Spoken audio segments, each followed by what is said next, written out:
Welcome to Historical TV. Viewers, in Islamic history and world history, the Ottoman Empire is considered one of the longest-lasting empires, ruling over a vast portion of the world for centuries and conquering many non-Muslim regions, which today are Muslim countries. However, the history of the great personalities who founded this mighty Ottoman Empire are quite fascinating. You must have seen the TV series Ertugrul Ghazi Osman. How much truth is there in the story told in these series?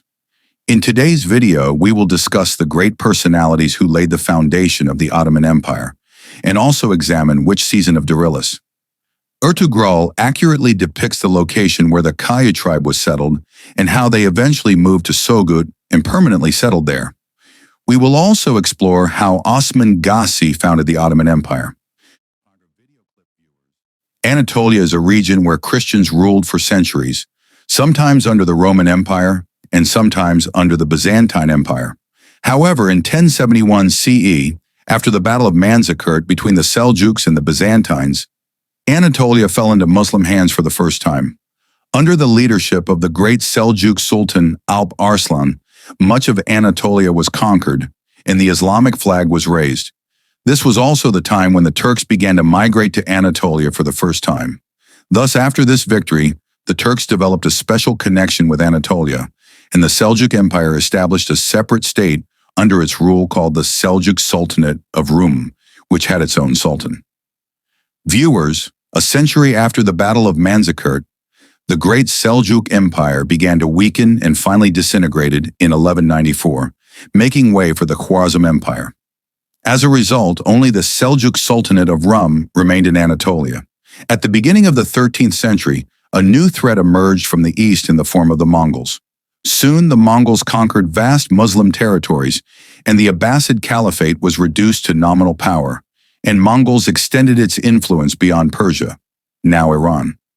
On one side, the great Seljuk Empire had ended, while in Anatolia, the Seljuk Sultanate of Rum reached its peak during the reign of Sultan al-Adin, a period known as the Golden Age of the Seljuk Sultanate of Rum. This is where the history of the ancestors of the Ottoman Empire begins. In the 13th century CE, Genghis Khan rose in Mongolia and rapidly conquered areas up to Central Asia, devastating the Islamic world. Due to Genghis Khan's attacks on Turkish territories, several nomadic tribes from Central Asia and Iran migrated towards Anatolia. Among these Turkic tribes were 22 known as the Oghuz Turks, and one of these tribes was the Kayu tribe, which originated from Turkestan and is considered the direct ancestor of the Ottoman dynasty. During their migration in 1220 CE, the Kayu tribe, under the leadership of Suleiman Shah, moved towards Anatolia. Unfortunately, in 1227 CE, while crossing the Euphrates River in northern Syria, Suleiman Shah drowned and was martyred. In the drama Darilis Ertugrul, Suleiman Shah's death is portrayed dramatically as he attempts to cross the river. The drama shows that they first went to Emir al-Aziz in Aleppo and sought permission to settle in his land. Since some regions of Syria at that time were part of the Ayyubid Empire, and the Seljuk Empire's border also started from there, Ertugrul Ghazi managed to obtain permission to settle in the border area after much effort. This area also bordered the Antioch Empire, which had been established by the Crusaders, who were plotting to pit Muslims against each other. In the drama, the conquest of the fortress of the Grand Master is portrayed as a victory in one of the regions of this empire, which was completely destroyed by the Mamluk Empire in 1268. Viewers, after the death of Suleiman Shah, his son Ertugrul Ghazi became the new leader of the Kayu tribe. In 1230, the Seljuk Sultanate began a war with the Khwarezm Empire. At this time, many Turkish tribes had already settled in the Seljuk Sultanate of Rum and provided warriors for the Sultan's campaigns in non-Muslim territories. Gradually, under the protection of the Seljuk Sultanate of Rum, Ertugrul Ghazi and his warriors also participated in these campaigns. In 1230 CE, Ertugrul Ghazi, with his 400 warriors, assisted Sultan al-Adin Turnurarn, who achieved victory against Khwarezm Shah Jalaluddin in the Battle of Yasachiman, and Jalaluddin was defeated. In recognition of Ertugrul Ghazi's bravery and his warriors' valor, the Seljuk Sultan granted the Kayu tribe lands near Diyarbakir.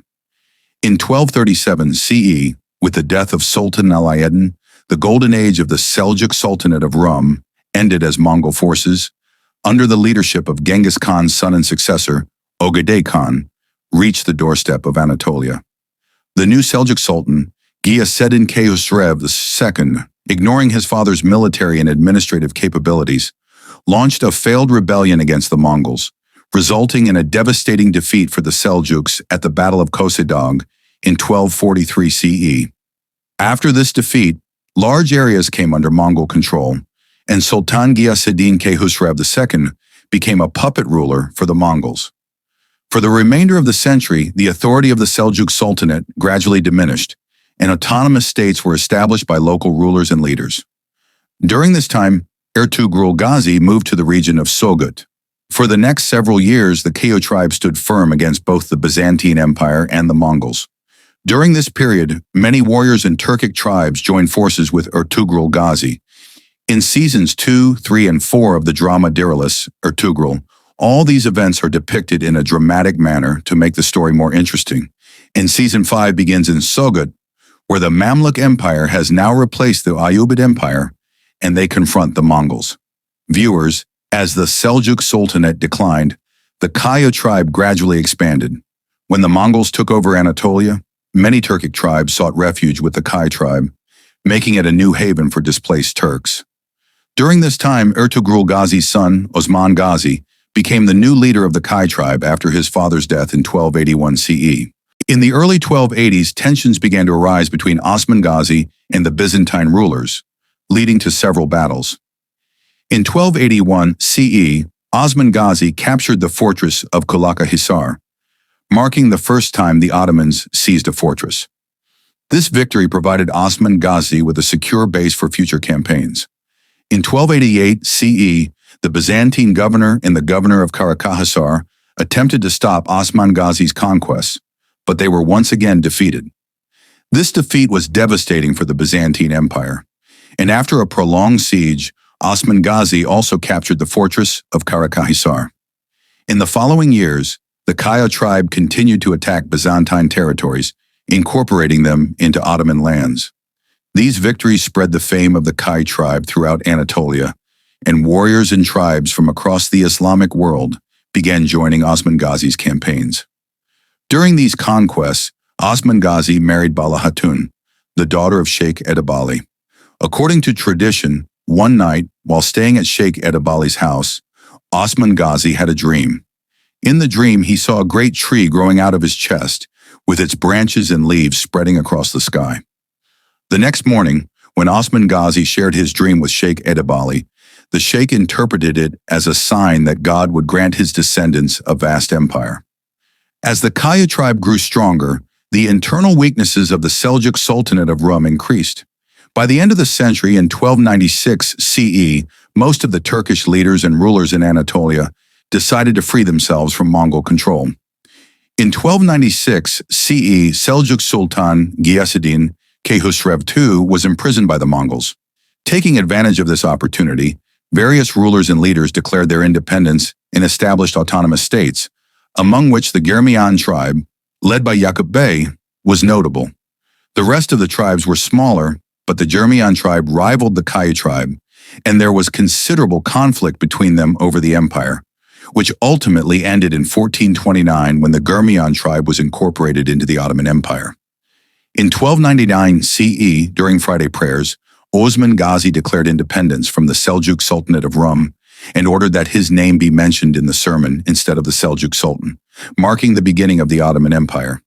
In 1301 CE, Osman Ghazi rapidly began conquests and captured the towns of Yenişehir and Nicaea, making Yenişehir the Ottoman capital. He then moved his family to this newly conquered city. After this victory, many Muslim families and warriors began migrating to the newly established Ottoman capital, and for the first time, the Turks started settling in cities and abandoning their nomadic lifestyle. In 1301 CE, Osman Ghazi launched a campaign to conquer the city of Izmit, but despite all efforts, the Byzantine city remained under siege for the next few years. In 1302 CE, a Byzantine army was defeated by the Turks. In 1303 CE, Osman Ghazi defeated another Byzantine army, marking the beginning of the end for the Byzantine Empire. In 1326 CE, the Ottomans captured the Byzantine city of Bursa. Osman Ghazi then passed away, and his son Orhan Ghazi became the new leader of the Ottomans. Viewers, these were the personalities of Suleiman Shah, Ertugrul Ghazi, and Osman Ghazi, who founded the Ottoman Empire. Their contributions to history are invaluable. Thank you for watching this video. Please like and subscribe to our channel, Historical TV, to learn more about history. Thank you very much.